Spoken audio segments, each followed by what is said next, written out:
नमस्कार, आप देख रहे हैं फसल क्रांति। इस समय हम मौजूद हैं पीएमएफआई इवेंट में, जहां पे पीएमएफआई के द्वारा आईसीएसई कॉन्फ्रेंस का आयोजन किया जा रहा है। और हमारे साथ फिलहाल हमारे साथ खास मेहमान मौजूद हैं सुनीत सिंघल जी, जो कि मैनेजिंग डायरेक्टर हैं संजीव बॉटनिक्स के। उनसे हम बात करेंगे कि किस तरीके से ये कंपनी काम कर रही है और किसानों के लिए, खासकर किसानों के लिए और कृषि क्षेत्र में क्या प्रोडक्ट कंपनी के पास हैं। सर, बहुत बहुत स्वागत है। Thank you.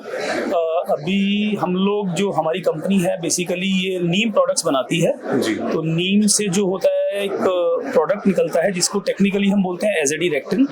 तो उसका हमारा एक एक्सट्रैक्शन का बहुत बड़ा यूनिट है जो कि यूनिट हमने फरीदाबाद के पास हरियाणा में लगाया हुआ है। और उस एक्सट्रैक्ट से हम लोग फिर बायो पेस्टिसाइड्स बनाते हैं जो कि नीम आधारित होते हैं और बेसिकली प्योर ऑर्गेनिक और बायो होते हैं। तो एक तो ये है कि ये प्रोडक्ट्स प्योर ऑर्गेनिक है, तो अगर किसान इसको यूज करता है खेती में तो उस पैदावार का कोई भी नुकसान नहीं है। क्योंकि आजकल आप देख रहे हो कि कितनी हेल्थ इश्यूज, कैंसर हो गया या और बीमारियां फैलती जा रही हैं, तो इसीलिए ऑर्गेनिक का बढ़ावा आजकल हम लोग तो प्रमोट कर रहे हैं उसको। बेसिकली ये अगर हम बात करें नॉर्मली, जब हम प्राचीन काल में देखते थे तो कहीं ना कहीं जैसे नीम के पत्ते हो गए या इन चीज़ों का मतलब खाद के रूप में यूज होता था, तो इसके लिए ये एक बेहतर ऑप्शन आई थिंक हो सकता है। यस, पहले क्या था कि जो नीम था, अब हम लोगों ने क्या किया, उसको थोड़ा स्टैंडर्डाइज कर दिया है। उसके थोड़ा सा लैब में उसको रिसर्च किया, उसके जो अंदर के इंग्रेडिएंट्स है वो स्टडी किए, क्योंकि अब आजकल मशीनें आ गई हैं ऐसी।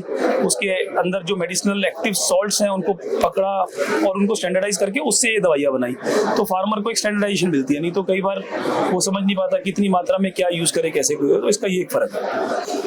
अगर हम बात करते हैं एक मौजूदा समय में जो ऑनगोइंग क्राइसिस चल रहा है, इशू है, जो फर्टिलाइजर का बड़ा इशू हो रहा है, हार्मोन्स जो ये वॉर चल रहे हैं इनकी वजह से, तो क्या ये एक ऑप्शन हो सकता है? क्या किस तरीके से किसानों को बेहतर विकल्प दे सकते हैं? या मैं तो यही बोलूँगा कि नीम जो है ये हमारे इंडिया का पेड़ है और ये इंडिया में ही बहुत होता है। अभी अगर आप देखेंगे तो हमारी कंपनी जितना भी प्रोडक्ट बनाती है, इसमें से 70 से 80% ये प्रोडक्ट हम एक्सपोर्ट कर रहे हैं। तो बाहर के देश के लोग इस बात को ऑलरेडी समझ चुके हैं कि नीम का पौधा कितना बेनिफिशियल है, कितना मेडिसिनल इसमें प्रॉपर्टीज हैं। तो यूरोप हो गया, यूएस हो गया, तो इन कंट्रीज में तो इसका डिमांड बढ़ता ही जा रहा है। तो मैं तो यही बोलूँगा, यहाँ के किसान, यहाँ के जो भी बिजनेसमैन हैं, जो भी साइंटिस्ट हैं, वो इसको रिकमेंड करें और इसको ज़्यादा से ज़्यादा यूज़ करें, क्योंकि बहुत इसके मल्टीपल बेनिफिट्स हैं।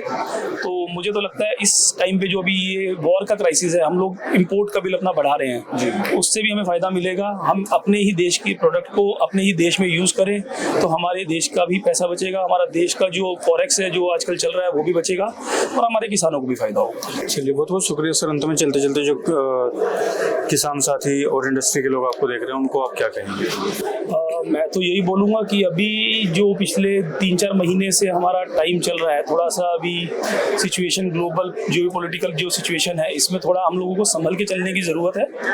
और मतलब सब लोग जो भी प्लानिंग करें, बड़ी सोच समझ के करें, लिमिटेड तरीके से अपने रिसोर्सेज को मैनेज करके चले। टफ टाइम है, निकल जाएगा, क्योंकि इस टाइम पे थोड़ा प्राइस फ्लक्चुएशन है, थोड़ी मार्केट में तेजी आती है, कभी एकदम से स्लो डाउन आने का डर रहता है। तो सोच समझ के चलने का टाइम है और डिसीजन अपना अच्छे से लेके आगे बढ़े। बहुत बहुत शुक्रिया सर हमारे साथ जुड़ने के लिए। इसी तरीके की और भी जानकारी हम आप तक पहुँचाएंगे। देखते रहिए फसल क्रांति। धन्यवाद। Thank you.